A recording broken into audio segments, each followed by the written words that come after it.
Praise the lord. హల్లెలూయా. క్రీస్తునందు నా ప్రియమైనటువంటి దేవుని బిడ్డలందరికీ ఉదయకాలపు శుభములు తెలియచేస్తున్నాను.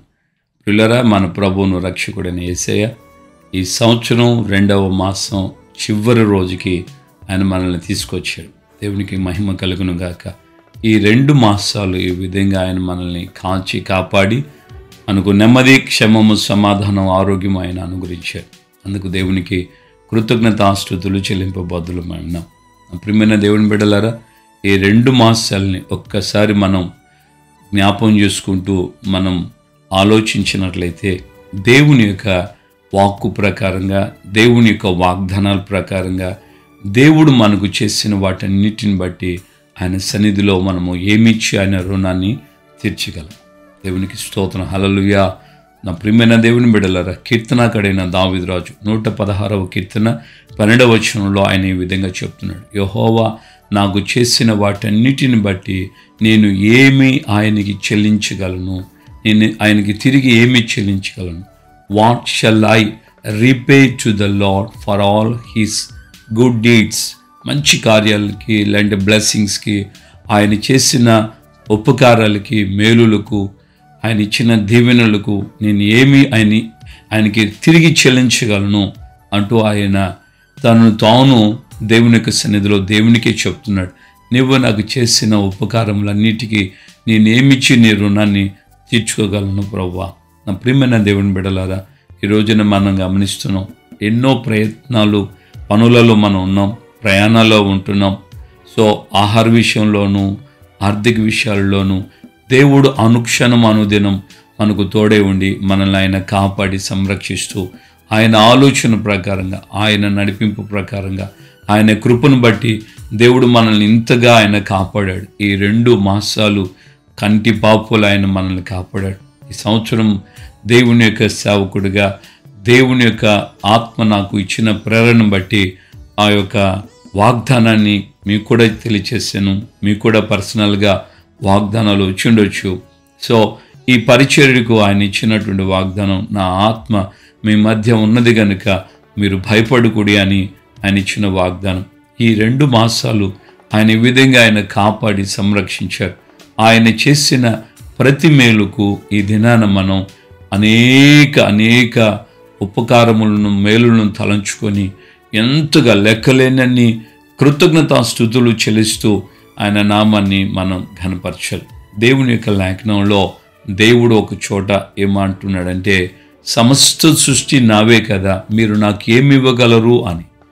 ఏది ఇవ్వడానికి మనం ప్రయత్నం చేసినా మన దగ్గర ఏమున్నది సరే, ఏమున్నదని మనం ఏది చెప్పుకున్నా అదంతా ఆయన యొద్ద నుండే వచ్చింది.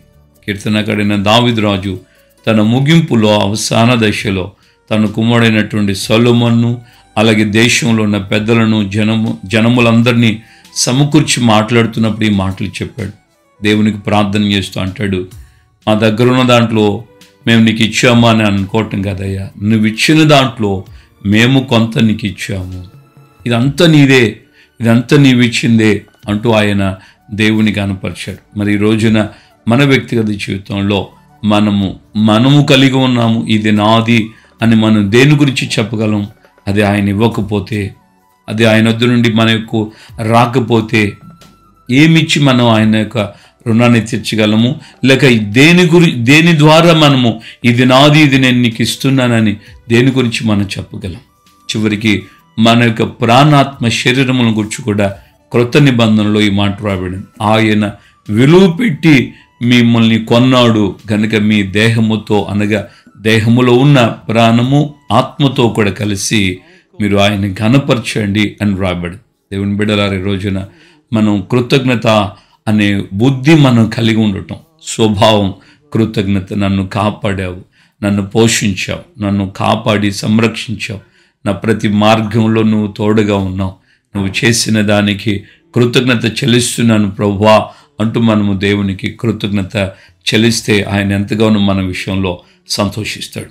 దేవుడు కూడా యాకోబుకు రాత్రి వేళ కల్లో కనబడి ఏమని చెప్పాడు తెలుసు కదా, నీవు లేచి నీ యొక్క సహోదరుడైన ఏశావు ఎదురు నుండి నువ్వు పారిపోతున్నప్పుడు ఎక్కడ నీకు దేవుడు కనబడ్డాడో ఆ బేతేలుకి వెళ్ళు, ఆ బేతేలు దేవునికి అక్కడికి వెళ్ళి నువ్వు అక్కడ ఆయనకు బలిపీఠము కట్టు అని చెప్పాడు. అంటే దేవుడు జ్ఞాపం చేస్తున్నాడు, నువ్వు ఏ స్థితిలో ఎక్కడి నుండి పారిపోతున్నప్పుడు దేవుడు ఏ విధంగా నీకు తోడై ఉండి నిన్ను దర్శించి నీతో మాట్లాడి నేను బలపరిచాడో ఆ చోటుకి వెళ్ళు, అక్కడికి వెళ్ళి నువ్వు దేవునికి కృతజ్ఞతాస్తుతి చెల్లించు అని. నా ప్రియమైన దేవుని బిడ్డలారా, ఈ రోజున మనం మన జీవితంలో ఆయన చేసిన వాటన్నిటినీ తలంచుకుంటూ ఉంటే మనం ఆయనకి కృతజ్ఞత చెల్లింపక ఉండలేం. కృతజ్ఞత ఏమిచ్చి నీ రుణాన్ని తీర్చగలను, నా సర్వం నీకు అర్పిస్తానని ఒక పాట రాయడానికి కూడా ప్రభు నాకు సహాయం చేశాడు. ఏమిచ్చి నీ రుణము నే తీర్చగలనయ్యా, నా సర్వమర్పించి సేవింతును, నిన్నే కీర్తింతును, పాడేదా స్తుతి గీతం, నా యేసు నీకే కృతజ్ఞతతో గడచిన కాలమంతా నీ కృపతో నన్ను భద్రపరచితివే, గడచిన కాలమంతా నీ కృపలో నన్ను భద్రపరచితివే, పాడేదా స్తుతి గీతం, నా యేసు నీకే కృతజ్ఞతతో. దేవునికి మహిమ కలుగును గాక.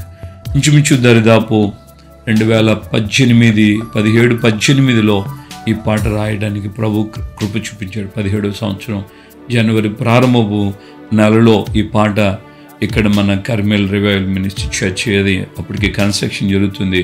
ఆ సమయంలో ఆ పాట రాయడానికి ప్రభు కృప చూపించాడు.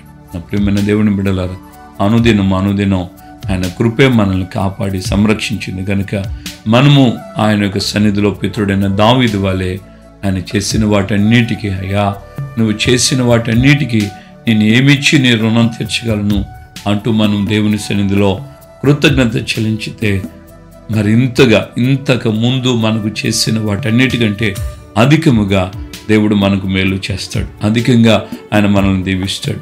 దావీదు రాజు దేవుని యొద్ద నుండి ఎంతో గొప్ప శాశ్వతమైనటువంటి దేవుని వాగ్దానంలోనే ఆయనే చెప్తాడు కదా, దావీదుకు చూపిన శాశ్వతమైన కృపను నేను మీకు చూపిస్తానని. దావీదుకు అంత శాశ్వతమైన కృప చూపించడానికి కారణం కృతజ్ఞతే దేవుని ఎడల దావీదు చూపించింది.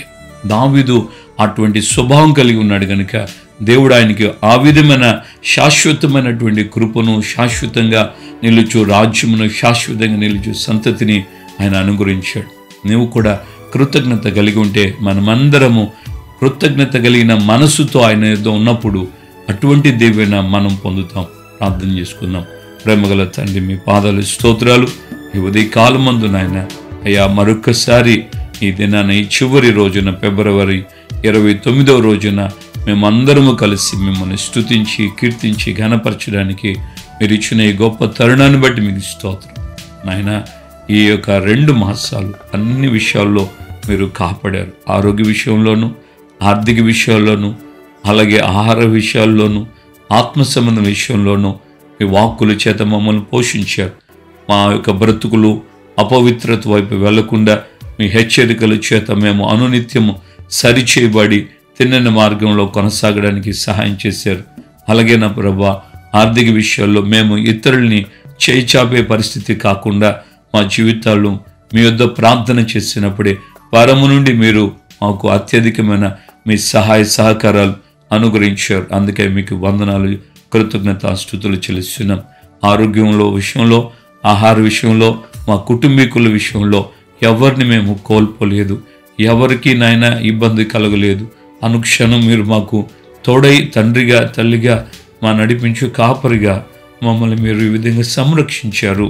అందుని బట్టి మీకు స్తోత్రం. ఈ రోజున మేము సజీవులుగా ఉన్నామంటే అయ్యా మీ యొక్క కృప మాత్రమే. మీకు కృతజ్ఞతాస్తుతి చెల్లిస్తున్నాం ప్రభా. ఎందుకో నాయన ఒక్కొక్క బిడ్డను మీరు దీవించండి. మరింతగా నాయన ఒక్కొక్క హృదయంలో నుండి నాయన విరిగి నలిగిన మనసుతో ప్రభా మీకు కృతజ్ఞతాస్తుతి చెల్లిస్తూ మీ సన్నిధిలో ముందుకు సాగే కృప ప్రతి వారికి అనుగురించి నడిపించమని యేసు నామమున ప్రార్థన చేసి పొంది ఉన్నాము తండ్రి. ఆమేన్. మన ప్రభు అయిన యేసు క్రీస్తు కృపయు, తండ్రి అయిన దేవుని ప్రేమ, పరిశుద్ధాత్మిక అన్యోన్య సహవాసం సమాధానం ఇప్పుడు ఎల్లప్పుడూ సకల పరిశుద్ధులకి మనకును ప్రభు రాకడ పర్యంతం కృపతోడే ఉండి నడిపించునుగాక. Amen, amen, amen. హల్లెలూయా. ప్రభుపేట అందరికీ వందనాలు. నిశ్చయముగా నీ గుండెలలో నుండి కృతజ్ఞత ఈ వాక్యం వింటూ ఉండగానే దేవునికి కృతజ్ఞత మనసారి చెప్పు. ప్రభు నిన్ను పరము నుండి చూస్తున్న దేవుడు కనుక దావీదుకు ఇచ్చిన ఆ శాశ్వతమైన కృప, శాశ్వత రాజ్యం, శాశ్వత సంతానం నీకు కూడా ఆయన అనుగ్రహిస్తాడు. ప్రభు నిన్ను మరింతగా దీవిస్తాడు. దేవుడు నీకు తోడుగా ఉంటున్నాడు.